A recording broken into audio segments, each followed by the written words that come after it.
Hello friends, स्वागत है आपका हमारे YouTube channel UP PCS capsule में।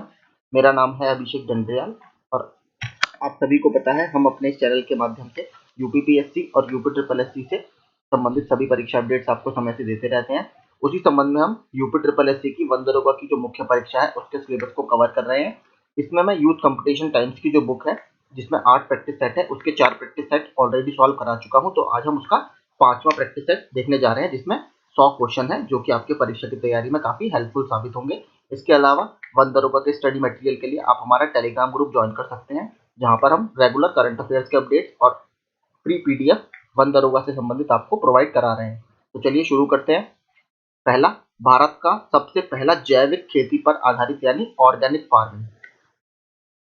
फार्मिंग पर आधारित राज्य कौन सा है? तो सभी को पता है जो सिक्किम राज्य है वो भारत का सबसे पहला, भारत ही नहीं इवन ये वर्ल्ड का भी, ठीक है, ये वर्ल्ड का सबसे पहला जैविक खेती आधारित राज्य है। ठीक है, तो सिक्किम इसका सही उत्तर होगा। इसके अलावा देखिए भारत सरकार एक प्रोग्राम चलाती है, 2001 में स्टार्ट किया था, एनपीओपी यानी national programme for organic farming. ठीक है, ministry of commerce and industry की एक संस्था है एपेडा, एपीईडीए। ठीक है, अपेडा इसके माध्यम से ये कार्यान्वित की जाती है, अपेडा के माध्यम से। ठीक है, एनपीओपी यानी national programme for organic farming सन 2001 से चल रही है। अगर अपेडा की बात करें, अपेडा की स्थापना आपकी 1985 में की गई है। ठीक है, अगर ये आपसे पूछा जाए अपेडा, इसका देखिए पूरा मैं आपको एक स्क्रीनशॉट शेयर कर दूंगा अपेडा का, आप टेलीग्राम ग्रुप से इसको पढ़ सकते हैं। अगला देखते हैं, भारत सरकार द्वारा पर्यावरण संरक्षण अधिनियम कब पारित किया गया? बहुत रिपीटेड प्रश्न है। एनवायरमेंटल प्रोटेक्शन एक्ट आपका 1986 में पारित किया गया है। 1972 में क्या आया था? Wild life protection act. 1981 में क्या आया है? 1981 में आया है आपका एयर पॉल्यूशन एक्ट। ठीक है, एयर पॉल्यूशन एक्ट।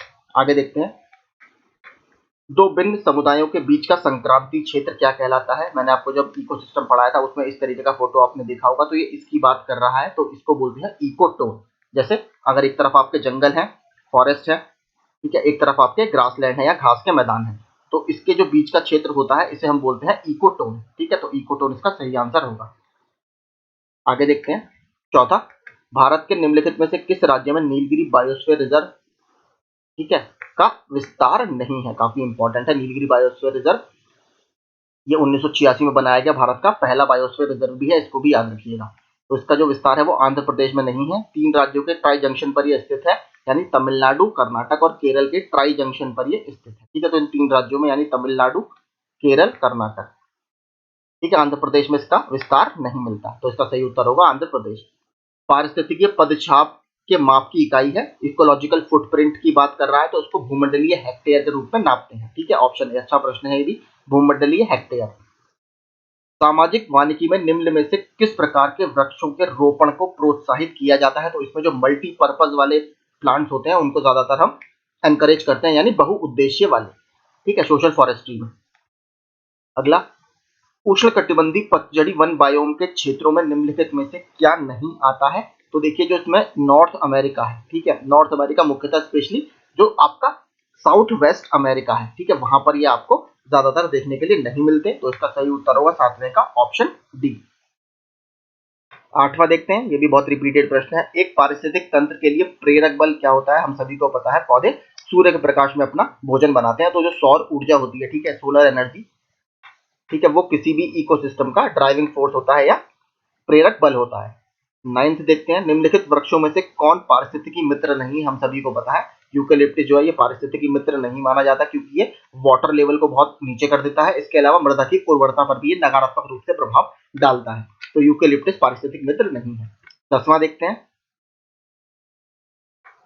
भारत सरकार ने वन्यजीव संरक्षण अधिनियम 1972 को किस उद्देश्य के साथ लागू किया था? तो इसको भारत सरकार ने वन्य जीवों की रक्षा हेतु तस्करी, अवैध शिकार एवं वन्य जीवों और वनोत्पादों के अवैध व्यापार को नियंत्रित करने के लिए लागू किया है। इसके अंतर्गत देखिए 2005 में जो इसका अमेंडमेंट आया था उसमें 2005 में इस एक्ट में संशोधन किया गया है, उसके तहत wild life crime control bureau, ठीक है, यानी जो अवैध आप पशुओं की तस्करी वगैरह करते हो उसको रोकने के लिए बॉडी बनाई गई है 2005 में, तो कहीं ना कहीं इनकी तस्करी रोकने, अवैध शिकार को रोकने की ये बात करता है वन्यजीव संरक्षण अधिनियम 1972। 11वां देखते हैं, भारत में निम्नलिखित में से कौन सा अधिनियम वन्य जीवों को संरक्षण प्रदान करता है? तो देखिए वही रिपीटेड प्रश्न है, वाइल्ड लाइफ प्रोटेक्शन एक्ट 1972। 12वां, निम्नलिखित में से कौन सा युग्म सही सुमेलित नहीं है? महान हिमालयी राष्ट्रीय उद्यान मनाली, राजाजी राष्ट्रीय उद्यान देहरादून, केवलादेव राष्ट्रीय उद्यान भरतपुर, ये बिल्कुल ठीक है। वन विहार राष्ट्रीय उद्यान जबलपुर, तो ये भी हमारा एक तरह से बिल्कुल ठीक नहीं है। ऑप्शन डी, हाँ ऑप्शन डी सही नहीं है, वन विहार राष्ट्रीय उद्यान जबलपुर में नहीं है। ठीक है, आपका great Himalayan national park Himachal Pradesh में, सभी को पता है। राजाजी नेशनल पार्क आपका उत्तराखंड में स्थित है, लेकिन वन विहार राष्ट्रीय उद्यान ये जबलपुर में सही नहीं है, इसको आप याद रखिएगा। ये हमारा भोपाल, ठीक है, भोपाल में स्थित है। इसकी स्थापना जो आपको दिखेगी 1983 में इसकी स्थापना की गई थी। 13वां देखते हैं, निम्नलिखित में से कौन सा सही सुमेलित नहीं है? अंशी राष्ट्रीय उद्यान, अंशी डंडेली भी इसको बोला जाता है, कर्नाटक में, बिल्कुल ठीक है। बालपखरम आपका मेघालय में, बिल्कुल ठीक है। हेमिस नेशनल पार्क लद्दाख में है, लेकिन जो चंदौली है ये मैंने अपने क्विज में भी शेयर किया था, चंदौली जो है ये गुजरात में ना होकर महाराष्ट्र में है। ठीक है, इसके अलावा देखिए मैं भी अपने टेलीग्राम ग्रुप पर अब जो पिछले 6 महीने के वन दरोगा की मुख्य परीक्षा से संबंधित आपके करंट अफेयर्स पूछे जा सकते हैं, जिसमें पर्यावरण से संबंधित क्वेश्चन है, वो मैं रेगुलर अब अपने ग्रुप में पोस्ट कर रहा हूँ। अगर आप देखेंगे तो आपको वहां पर जाकर वो दिख जाएंगे, जिसमें हमने सारे करंट अफेयर्स के क्विज फॉर्मेट में मैं डाल रहा हूँ, तो आप प्लीज अपनी तैयारी के लिए उसको जरूर अटेम्प्ट करें।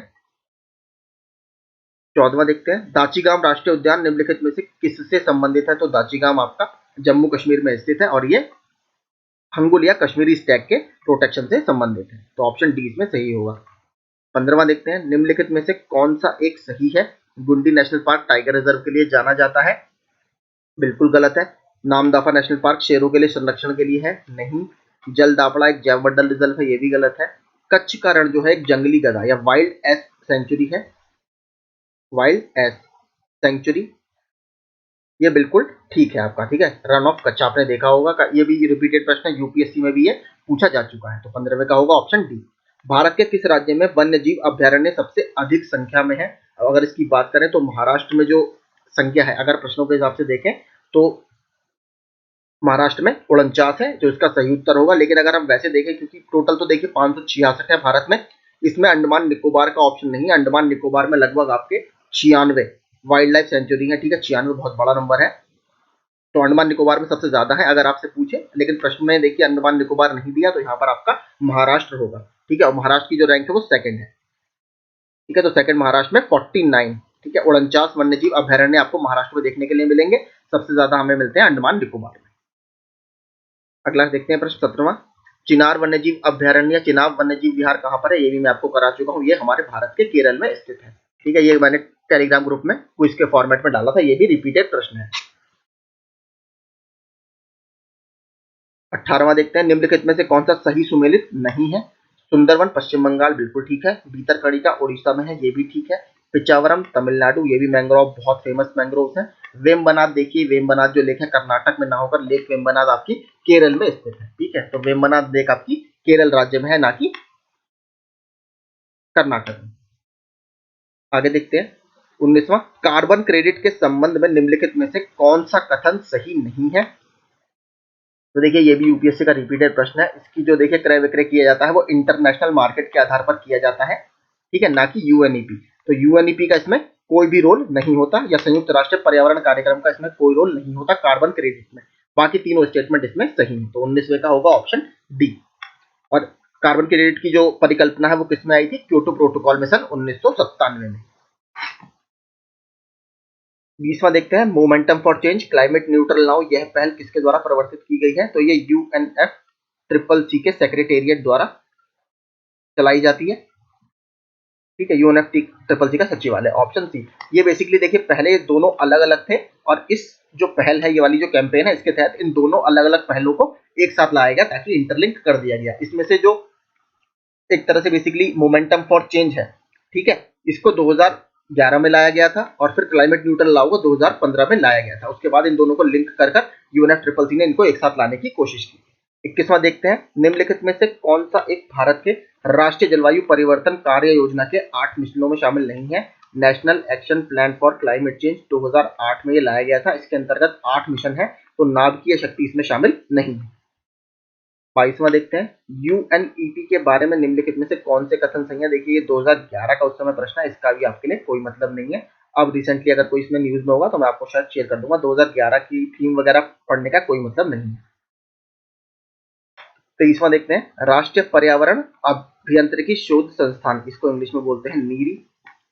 ठीक है, तो नीरी आपके नागपुर में स्थित है, महाराष्ट्र के। और एक बात और याद रखिए, एक बार इसका ईयर भी पूछ लिया है, तो ये 1958 में इसकी स्थापना की गई है। ये यूपी पीसीएस की मुख्य परीक्षा में पूछा गया था कि इसकी स्थापना कौन से साल में हुई है। 1958 में इसकी स्थापना की गई है।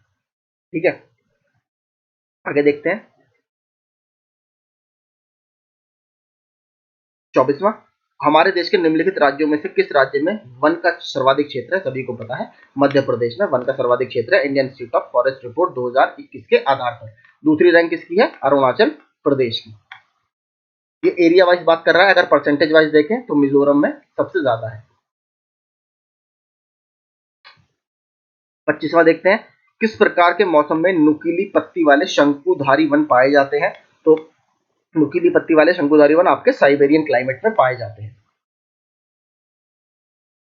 26वां, भारत के निम्नलिखित में से किस प्रकार का वन सर्वाधिक वृहद क्षेत्र में पाया जाता है? 2-3 बार मैं आपको करा चुका हूं, जो हमारे ट्रॉपिकल मॉइस्ट डेसिडुअस फॉरेस्ट होते हैं या उष्णकटिबंधीय आर्द्र पर्णपाती वन, ये भारत के सबसे ज्यादा क्षेत्र में पाए जाते हैं, जिसमें छत्तीसगढ़ है, उड़ीसा है, बिहार है, झारखंड है, आंध्र प्रदेश, कर्नाटक, तमिलनाडु और केरल के कुछ क्षेत्रों में भी आपको ये देखने के लिए मिल जाएंगे। तो सबसे ज्यादा इंडिया में अगर एरिया कवर करते हैं तो ट्रॉपिकल मॉइस्ट डेसिडुअस फॉरेस्ट यानी उष्णकटिबंधीय आर्द्र पर्णपाती वन। 27वां, राष्ट्रीय वन नीति 1952 के अनुसार निम्नलिखित में से कौन सा वन का संवर्ग नहीं है? ये भी मैं अपने टेलीग्राम ग्रुप में डाल चुका हूँ। जो नेशनल पार्क है ये आपके वन के संवर्ग नहीं होते। राष्ट्रीय वन, संरक्षित वन, ग्राम वन और इसके अलावा एक वृक्ष भूमि। ठीक है, एक क्लासिफिकेशन इसमें ये भी होता है वृक्ष भूमि के नाम से। ठीक है, बाकी ये टोटल 4 क्लासिफिकेशन होते हैं, लेकिन राष्ट्रीय उद्यान इसमें कोई भी क्लासिफिकेशन नहीं होता।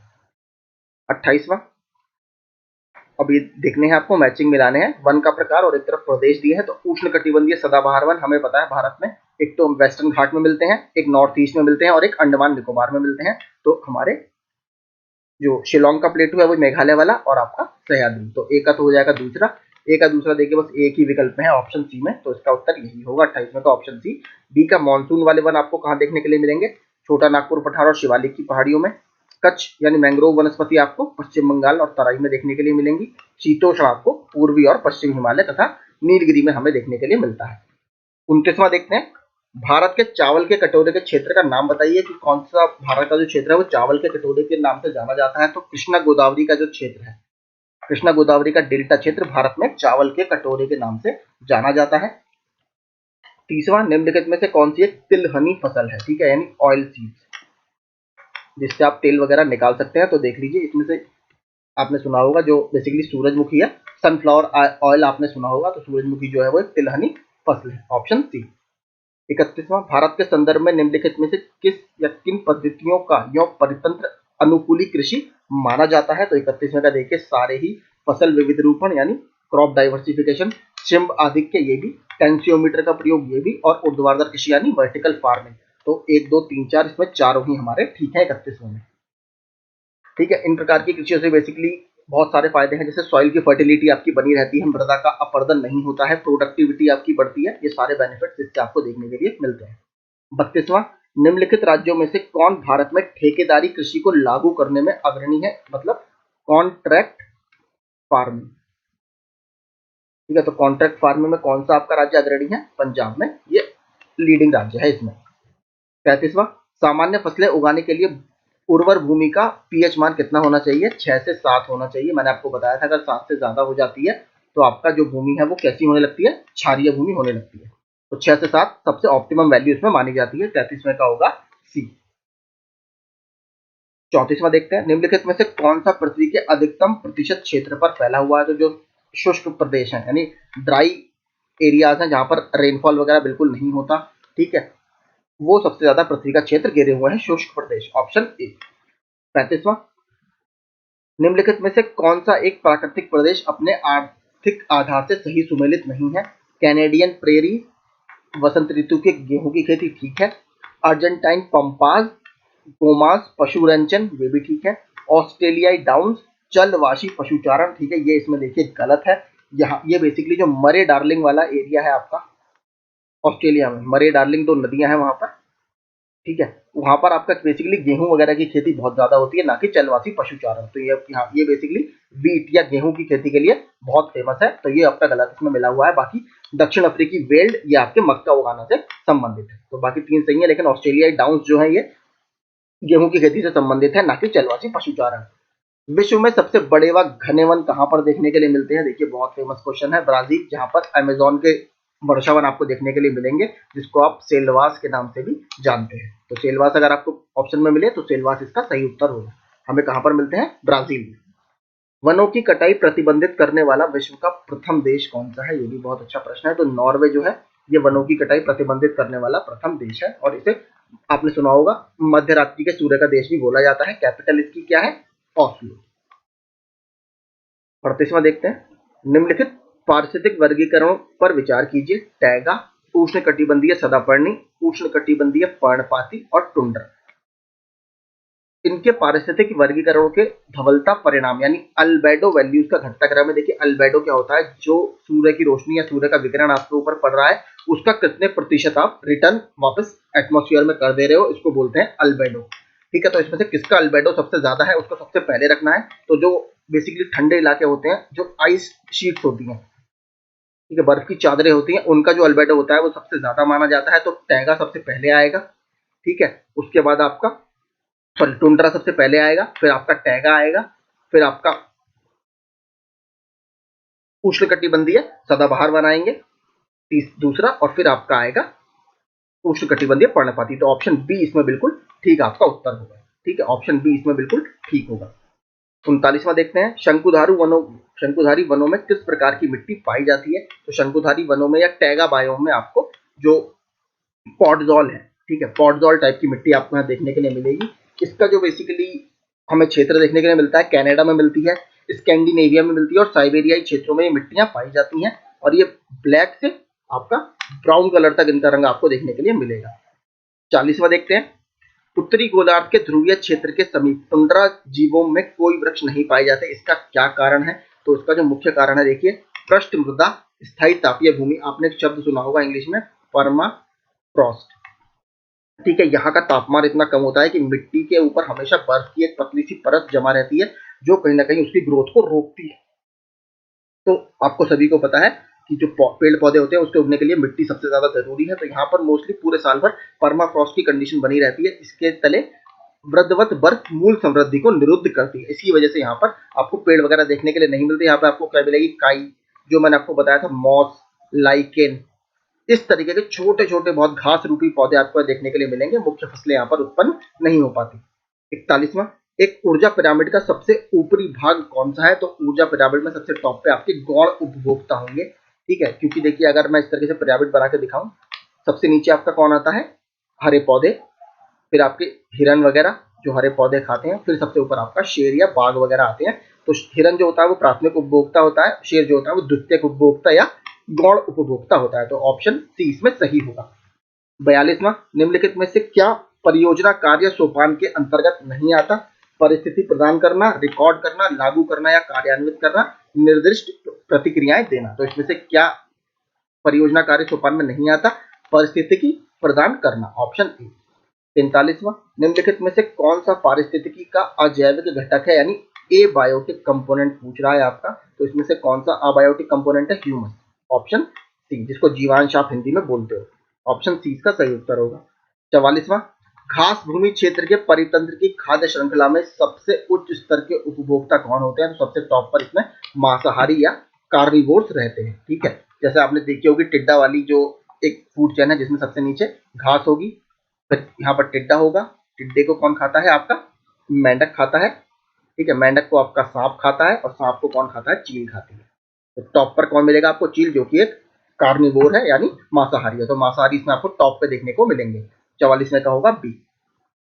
45वां, किसी खाद्य श्रृंखला की प्रथम कड़ी सदैव हरे पादप होते हैं, क्योंकि ठीक है हरे पादप ही होंगे, क्योंकि देखिए वही एकमात्र फूड प्रोड्यूसर होते हैं या उत्पादक होते हैं, जो सूर्य के प्रकाश में प्रकाश संश्लेषण की क्रिया द्वारा भोजन बनाते हैं और कार्बन डाइऑक्साइड अवशोषित कर वायुमंडल में ऑक्सीजन छोड़ते हैं।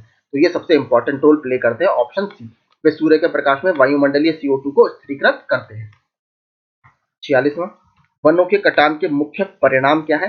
वन प्राणियों के प्राकृतिक आवास का विनाश, बिल्कुल ठीक है। जल चक्रण पर प्रभाव और मृदा अपरदन, तो इसमें देखिए तीनों ही इसके इम्पैक्ट है। Option D. भारतीय प्राणी विज्ञान सर्वेक्षण यानी जूलॉजिकल सर्वे ऑफ इंडिया की स्थापना किस वर्ष में की गई थी? इसका हेडक्वार्टर मैं आपको कल क्विज में बता चुका हूँ, कोलकाता में इसका हेडक्वार्टर है और 1916 में इसकी स्थापना की गई है। ठीक है, 1916। Wild life institute of India WII ये कहाँ पर स्थित है? तो ये देहरादून में स्थित है, ये भी मैं आपको बता चुका हूँ। 1982 में इसकी स्थापना देहरादून में की गई है, wild life institute of India. आगे देखते हैं, अभ्यारण्य का संबंध निम्न में से किससे है, या सेंचुरीज का संबंध निम्न में से किससे है? तो सेंचुरीज बेसिकली वन्य जीव संरक्षण या वाइल्ड लाइफ प्रोटेक्शन के लिए बनाई जाती हैं और ये प्रोटेक्टेड एरियाज में आती हैं। IUCN की कैटेगरीज है कुछ प्रोटेक्टेड एरियाज की, उसमें कैटेगरी 4 में ये आते हैं। ठीक है, सेंचुरी जितनी भी होती है कैटेगरी 4 में आती है IUCN की। 50वां, निम्नलिखित में से कौन सा सही सुमेलित है? बॉम्बे नेचुरल हिस्ट्री सोसाइटी, नई दिल्ली, बिल्कुल गलत, इसका हेडक्वार्टर मुंबई में है।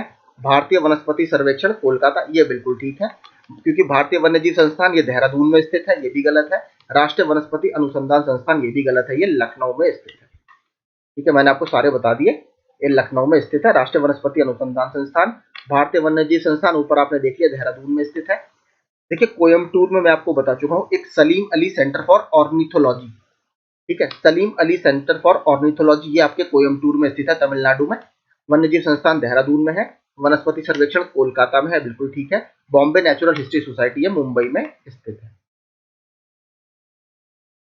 पर्यावरण संरक्षण अधिनियम किस वर्ष पारित हुआ है? तो पर्यावरण संरक्षण अधिनियम 1986 में पारित हुआ है। 1992 में क्या हुआ था? रियो सम्मेलन। ठीक है, रियो सम्मेलन 1992 में हुआ है। हाथियों के झुंड का मुखिया कौन होता है? हाथियों के झुंड का मुखिया जो सबसे वृद्ध या सबसे बड़ी मादा होती है वो हाथियों के झुंड की लीडर होती है, तो सबसे उम्रदराज मादा हाथी। Option B. 53वां, पिछली फसल की कटाई के पूर्व उसी खेत में अगली फसल की बुआई करना क्या कहलाता है? देखिए क्रॉप साइकिल या आपके फसल चक्र आपके सिलेबस में दिए हुए हैं, तो क्रॉप साइकिल से ही संबंधित प्रश्न है कि आपने पहली वाली फसल काटी नहीं, उसके मैच्योर होने के बाद आपने दूसरी फसल उसमें बो दी, इसको किस नाम से जाना जाता है? तो इसको बेसिकली बोलते हैं इंग्लिश में रिले क्रॉपिंग। ठीक है, या अविराम खेती। ऑप्शन सी इसका सही उत्तर होगा। इंग्लिश में अगर ये आपको दिखे रिले क्रॉपिंग तो यही इसको बोला जाता है। 54वां, मिश्रित फसल के द्वारा टमाटर को बेधक से बचाया जा सकता है। ठीक है, बेधक बेसिकली एक कीट होता है जो टमाटर के पौधों को अटैक करता है, तो अगर आप टमाटर की चारों तरफ ठीक है पीले गेंदे या गेंदे के पेड़ लगा देंगे तो वो जो बेसिकली अंडे देता है ये गेंदे के पेड़ पर देता है, जिसको आप रोक सकते हो, तो इससे मुख्य टमाटर की फसल आपकी बच जाती है। तो 54 का होगा बी, टमाटर प्लस गेंदा। 55वां देखते हैं, शिफ्टिंग खेती में भूमि परिवर्तित होती रहती है किंतु फसल वही रहती है, बिल्कुल ठीक है। आप एक स्लैश एंड बर्न टेक्निक इसको बोलते हैं, नॉर्थ ईस्ट में ये ज्यादातर पाई जाती है और भारत के अलग अलग क्षेत्रों में इसको अलग अलग नाम से जानते हैं। उस दिन वो मैंने टेबल आपको शेयर कर दी थी जिसमें स्थानांतरित कृषि के अलग अलग नाम किस क्षेत्र में किस नाम से जाना जाता है। जैसे पोंडू आपका आंध्र प्रदेश में जाना जाता है, दहिया आपका मध्य प्रदेश में जाना जाता है और झूम कल्टीवेशन हम इसे नॉर्थ ईस्ट में जानते हैं। तो इस तरीके से आप वो टेबल देख लीजिएगा। इसमें देखिए क्या होता है, आपकी फसल तो सेम रहेगी लेकिन आपकी भूमि बदलती रहती है। ऑप्शन ए, बचाव फसल के रूप में प्रयुक्त होने वाली फसलें हैं। देखिए मैंने आपको टमाटर और गेंदे का भी एग्जाम्पल बताया था। मुख्य फसल को बचाने के लिए उसके चारों तरफ बचाव फसल का उपयोग किया जाता है ताकि मुख्य फसल को नुकसान ना पहुंचे, तो कुसुम इसमें एक मुख्य बचाव फसल है। ठीक है, ऑप्शन सी। आगे देखते हैं 57वां, निम्न में से भूक्षीणन के लिए उत्तरदायी नहीं है। ठीक है, भूक्षीणन के सभी को पता है, पेड़ लगाकर भूक्षीणन से भूक्षीणन पर लगाम लगाई जा सकती है क्योंकि पेड़ों की जड़ें जो होती हैं वो मिट्टी को बांधे रखती हैं और मिट्टी का कटाव नहीं होता। तो 57 में का होगा बी। अपक्षय के प्रति अत्यधिक प्रतिरोधी खनिज है, तो कोरंडम जो है ये बहुत हार्ड होता है। ठीक है, तो ये अपक्षय के प्रति प्रतिरोधी खनिज है कोरंडम। 59वां, कृषि एवं ग्रामीण क्षेत्रों में हरित ऊर्जा उत्पन्न करने के लिए भारत की प्रथम अभिसरण परियोजना को स्थापित किया जाना है कहां पर? गोवा में। Option C. 60वां देखते हैं, भारत में फसल बीमा योजना 1985 में आरंभ की गई, बिल्कुल ठीक है। उत्तर प्रदेश में शस्य जलवायु क्षेत्रों की कुल संख्या 9 है, ये भी ठीक है। काम के बदले अनाज कार्यक्रम 1977 में आरंभ किया गया, ये भी ठीक है।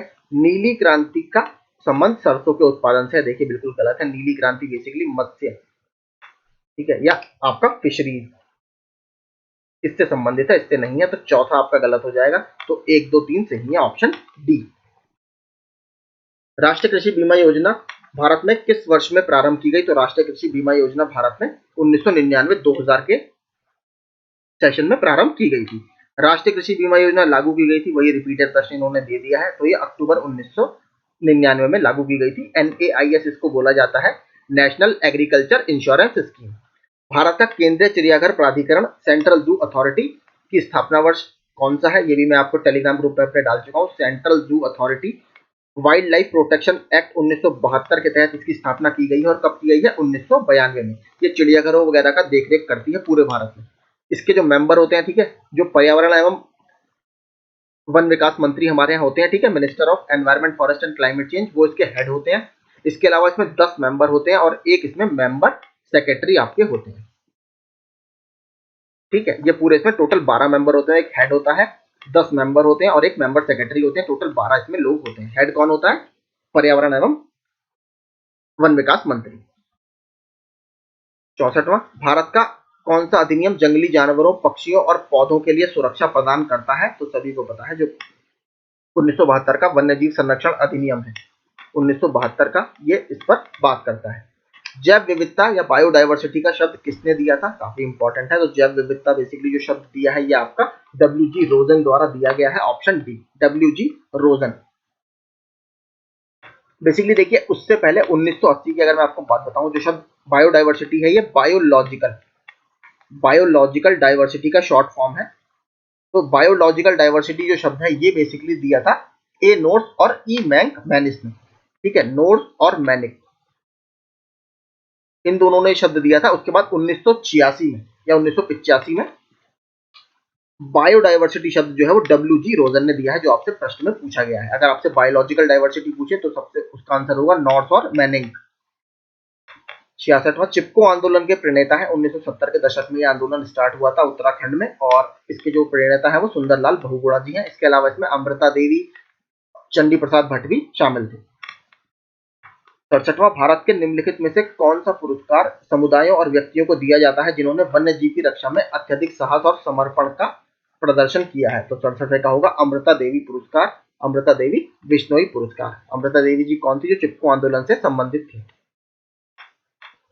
68वां, घाना नेशनल पार्क किस राज्य में स्थित है? तो ये राजस्थान में स्थित है। पूरा नाम इसका क्या है?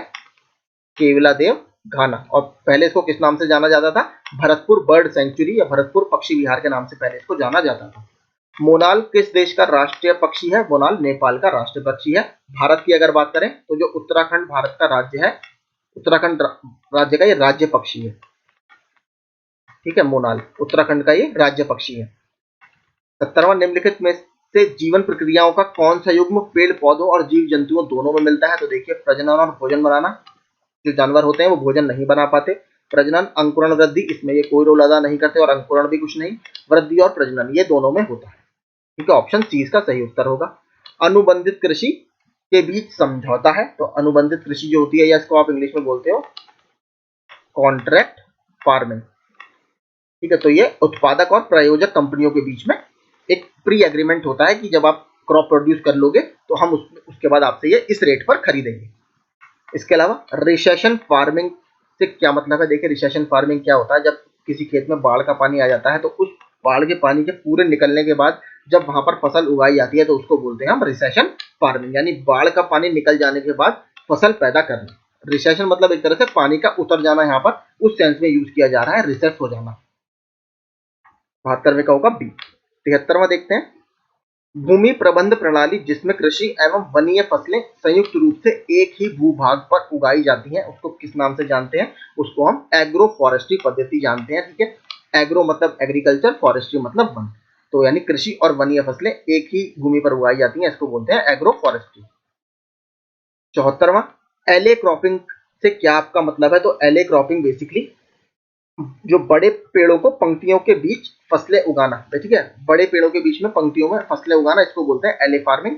इसमें देखिए ऑप्शन जो आपका सबसे सूटेबल है वो है बी, शीघ्र बढ़ने वाले वृक्षों की दूरी पर लगाई गई दो कतारों के बीच फसल उगाना। ठीक है, आपके दो तरफ क्या होगा, शीघ्र बढ़ने वाले वृक्ष लगा दिए जाएंगे, बीच में इसके आपके फसलों को या क्रॉप को उगाया जाएगा। ठीक है, इसको बोलते हैं एले फार्मिंग या एले क्रॉपिंग। 75वां देखते हैं, अब क्रमणिता क्षार मृदाएं बनती हैं इस स्थिति के अधीन, कौन सी स्थिति के अधीन, अत्यधिक वर्षा, अगर बहुत ज्यादा वर्षा आपके होने लगती है तो जल का भी क्षरण होने, सॉरी मृदा का क्षरण होने लगता है, तो आपका क्रमणिता क्षार मृदाएं इसके कारण ही बनती है। 76वां देखते हैं, भारत में जमीन अवक्रमण पर प्रभाव डालने वाला मुख्य कारक क्या है, तो सभी को पता है वाटर इरोजन हमारे यहाँ काफी बड़ा एक रोल प्ले करता है, क्योंकि मानसून में हमारे यहाँ बहुत ज्यादा वर्षा होती है, जिसके कारण वाटर इरोजन हमारे यहाँ पहाड़ी क्षेत्रों में भी और मैदानी क्षेत्रों में भी काफी ज्यादा होता है। और अगर कम मात्रा में बात करें तो वायु, ठीक है, विंड इरोजन भी हमारे यहाँ होता है, लेकिन इसकी जो कंडीशन है वो थोड़ी लिमिटेड है, पानी की जो कंडीशन है वो काफी ज्यादा है। 77वां, मूल्य जिस पर सरकार खाद्यान्न का क्रय करती है, तो सभी को पता है न्यूनतम समर्थन मूल्य या एमएसपी, मिनिमम सपोर्ट प्राइस। इसकी जो बेसिकली रिकमेंडेशन करता है वो करता है सीएसीपी यानी commission for agriculture cost and prices, और इसको जो फाइनल अप्रूव करता है वो करता है सीसीईए। ठीक है, यानी cabinet committee on economic affairs. ठीक है, पहले याद रखिएगा, इसकी जो एक तरह से रिकमेंडेशन देगा वो कौन देगा कि कितना मूल्य होना चाहिए, commission for agriculture cost and prices, और उसको जो फाइनल अप्रूव करेगा वो कौन करता है, cabinet committee on economic affairs, यानी आर्थिक मामलों की जो संसदीय समिति होती है या कैबिनेट समिति होती है वो इसको फाइनल रूप देती है। 78वां, नाबार्ड एक शीर्ष वित्तीय संस्था है जो बनी है किसके लिए, कृषि और ग्रामीण क्षेत्रों के विकास हेतु। नाबार्ड की फुल फॉर्म ही अगर आपको याद हो तो आप इस सवाल को कर ले जाओगे, जैसे national bank for agriculture and rural development, यानी राष्ट्रीय कृषि और बेसिकली ग्रामीण विकास बैंक। तो कृषि और ग्रामीण क्षेत्रों के विकास हेतु ये कार्य करती है। 1982 में इसकी स्थापना की गई थी, किस कमेटी के आधार पर, शिव रमन कमेटी की सिफारिशों के आधार पर 1982 में। 79 देखते हैं, मिश्रित कृषि में सम्मिलित है, तो देखिए मिश्रित कृषि में दो फैक्टर आपके होते हैं, एक तो फसलों की विविधता होनी चाहिए, यानी एक ही भूमि पर या तो आप इंटरक्रॉपिंग या मिक्स्ड क्रॉपिंग कर सकते हो या दो फसलें एक साथ उगाते हो, और दूसरा इसके साथ साथ आप पशुपालन भी करते हो। तो ये दो इसकी रिक्वायरमेंट है, पहला क्या, एक तो आपका भूमि में एक से ज्यादा फसलें होनी चाहिए, दूसरा और उन फसलों के साथ साथ आप पशुपालन भी करोगे, तो कई तरह की फसलें उगाना तथा साथ में पशुपालन भी करना, ऑप्शन सी। 80 देखते हैं, कृषि आय बीमा योजना कब प्रारंभ की गई, तो कृषि आय बीमा योजना 2003-04 में प्रारंभ की गई थी। और अगर मैंने जो आपको ये देखिए कृषि आय बीमा योजना है, ये राष्ट्रीय कृषि बीमा योजना नहीं है, NAIS नहीं है, जो 1999-2000 में प्रारंभ की गई थी, ये वो नहीं है, याद रखिएगा। ये कृषि आय बीमा योजना है जो 2003-04 में प्रारंभ की गई थी। 1970 के दशक में मौन घाटी परियोजना यानी साइलेंट वैली प्रोजेक्ट एक प्रमुख पर्यावरण बनाम विकास का विवाद बन गई थी। यह मुद्दा एक बांध निर्माण को लेकर था। इसका प्रतिकूल असर किस राज्य के उष्णकटिबंधीय वन क्षेत्र के बड़े क्षेत्र पर पड़ने वाला था, तो केरल जो है, केरल का साइलेंट वैली प्रोजेक्ट 1970-80 के दशक में ये आया था। एक नदी है यहाँ पर कुंती पूजा, ठीक है, उस पर एक बांध बन रहा था, जिसकी वजह से उस क्षेत्र के उष्णकटिबंधीय जो वन क्षेत्र है उस पर बहुत नकारात्मक प्रभाव पड़ रहा था। मैंने एक वीडियो बनाया है जिसमें पर्यावरण से संबंधित प्रमुख आंदोलन के बारे में हमने पूरा डिटेल में बात की है, उसका पीडीएफ भी आप मेरे टेलीग्राम से बिल्कुल फ्री ऑफ कॉस्ट डाउनलोड कर सकते हैं। उसमें हमने साइलेंट वैली प्रोजेक्ट की बात भी की है। पृथ्वी सम्मेलन +5 कब आयोजित हुआ था, देखिए पहला पृथ्वी सम्मेलन 1992 में हुआ था, +5 5 साल बाद 1997 में जापान के क्योटो में ये होता है 1997 में, और यहाँ पर ही आपका क्योटो प्रोटोकॉल को बात की जाती है जो 2005 से लागू होता है। तो 1997 में क्योटो जापान में हुआ था। 83वां, पारिस्थितिकी तंत्र एक टिकाऊ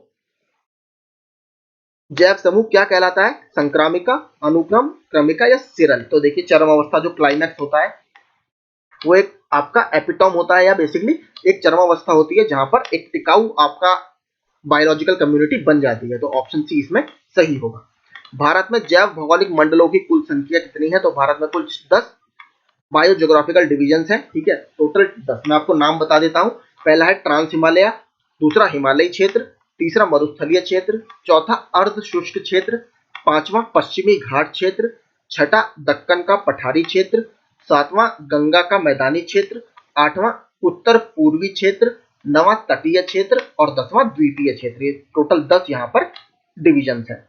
अपने ही वातावरण में एक जैव समुदाय जैसे तालाब, महासागर, वन, यहाँ तक कि एक जल जीवनशाला भी, इसको क्या कहा जाता है, तो ये अपने आप में एक इकोसिस्टम या पारिस्थितिक तंत्र होते हैं। इकोसिस्टम का सबसे पहले नाम किसने दिया है, एजी टेंसले। आगे, इकोसिस्टम के संबंध में निम्न में से क्या सत्य है, ये भी देखिए मेरे टेलीग्राम ग्रुप में डाला हुआ क्वेश्चन है। तो उत्पादक जो होते हैं आपके हरे पौधे, वो हमेशा प्राथमिक उपभोक्ता से अधिक होंगे। अगर ऐसा नहीं होगा तो पूरी फूड चेन आपकी डिस्टर्ब हो जाएगी। ठीक है, अगर आप मान लीजिए हिरन के पास खाने के लिए घास नहीं बचेगी या हिरनों की संख्या बहुत ज्यादा बढ़ जाएगी, तो घास वहां पर अगर खाने के लिए उनके नहीं होगी तो आप क्या करेंगे, पूरी फूड चेन आपकी डिस्टर्ब हो जाएगी। 87वां देखते हैं, निम्न में से कौन सा मृदा प्रदूषण का प्राकृतिक स्रोत नहीं है। पौधों के रोगाणु और पीड़क हैं। प्लास्टिक और रासायनिक प्रदूषक ये आपके नेचुरल प्रदूषक नहीं है, ये आपके मनुष्य जनित या एंथ्रोपोजेनिक, ठीक है, एंथ्रोपोजेनिक या मानव जनित प्रदूषक है। 88वां, पृथ्वी का सर्वाधिक वृहद पारिस्थितिक तंत्र निम्नलिखित में से कौन सा है। तो सबसे बड़ा जो पारिस्थितिक तंत्र है वो आपका जैव मंडल है या बायोस्फीयर है। ठीक है, बायोस्फीयर। 89वां, भारत के उपयुक्त पारिस्थितिक संतुलन बनाए रखने के लिए वनाच्छादन हेतु न्यूनतम संस्तुति भूमि क्षेत्र कितनी है। 1952 की जो हमारी राष्ट्रीय वन नीति आई है उसमें माफ कीजिएगा 33% आपका वनाच्छादित भूमि रखने की बात की गई है। खाद्य श्रृंखला क्या है, अगर खाद्य श्रृंखला या फूड चेन क्या होती है, एक जीव से दूसरे जीव को खाद्य और इस प्रकार ऊर्जा का पारण, ऑप्शन सी। 91वां, जमीनी स्तर पर पर्यावरण कार्यकर्ताओं के लिए दुनिया के सबसे बड़े पुरस्कार गोल्डमैन पर्यावरण पुरस्कार प्राप्त करने वाला पहला भारतीय कौन था। तो सबसे पहले मेधा पटकर, जो कि नर्मदा बचाओ आंदोलन, ठीक है, मध्य प्रदेश में नर्मदा बचाओ आंदोलन चला था सरदार सरोवर डैम के अगेंस्ट में, उसके लिए इनको यह अवार्ड दिया गया था। वानिकी अनुसंधान के क्षेत्र में भारत का सबसे बड़ा सरकारी संगठन कौन सा है। तो भारतीय वानिकी अनुसंधान एवं शिक्षा परिषद, ये सबसे बड़ा इसमें केंद्र है। ठीक है, और इसके बारे में अगर थोड़ी सी बात करें तो ये सबसे बड़ा एक तरह से सरकारी संगठन है। इसकी स्थापना केंद्रीय वन एवं पर्यावरण मंत्रालय के तहत सन 1991 में की गई। ठीक है, 1991 में की गई है। इसका मुख्यालय देहरादून में स्थित है। विश्व वन्यजीव निधि या world wild life fund for nature का मुख्यालय कहां पर है, मैंने आपको बताया था ग्लैंड स्विट्जरलैंड में स्थित है, जहां पर IUCN का मुख्यालय भी है। 1961 में इसकी स्थापना की गई थी। इसके शुभांकर का क्या नाम है, जायंट पांडा या विशालकाय पांडा। इस अभ्यारण्य को वेम्बनाड पक्षी अभ्यारण्य के नाम से भी जाना जाता है। ठीक है, केरल में वेम्बनाड लेक है, तो इसमें से किसको वेम्बनाड के नाम से भी जाना जाता है, जो कुमारकोम पक्षी अभ्यारण्य है। ठीक है, कुमारकोम, इसको वेम्बनाड पक्षी अभ्यारण्य के नाम से भी जाना जाता है। 95वां देखते हैं, किस वर्ष भारतीय वन सेवा की स्थापना हुई थी। तो 1966 में भारतीय वन सेवा की स्थापना की गई है, ऑप्शन डी। 97वां देखते हैं, 96वां देखते हैं पहले। वन दरोगा गश्ती प्रभारी के क्या क्या कार्य हैं। वन अपराधों की विवेचना करना, ठीक है, अपराधियों की गिरफ्तारी, ठीक है, वनों के विकास कार्य, ये भी ठीक है। तो 96 का होगा ऑप्शन डी। 97वां, पर्यावरण के बारे में शिक्षा का क्या अर्थ है। वृक्षों, जंतुओं, जलाशयों इत्यादि के बारे में सीखना। तो 97 का क्या होगा, ऑप्शन सी।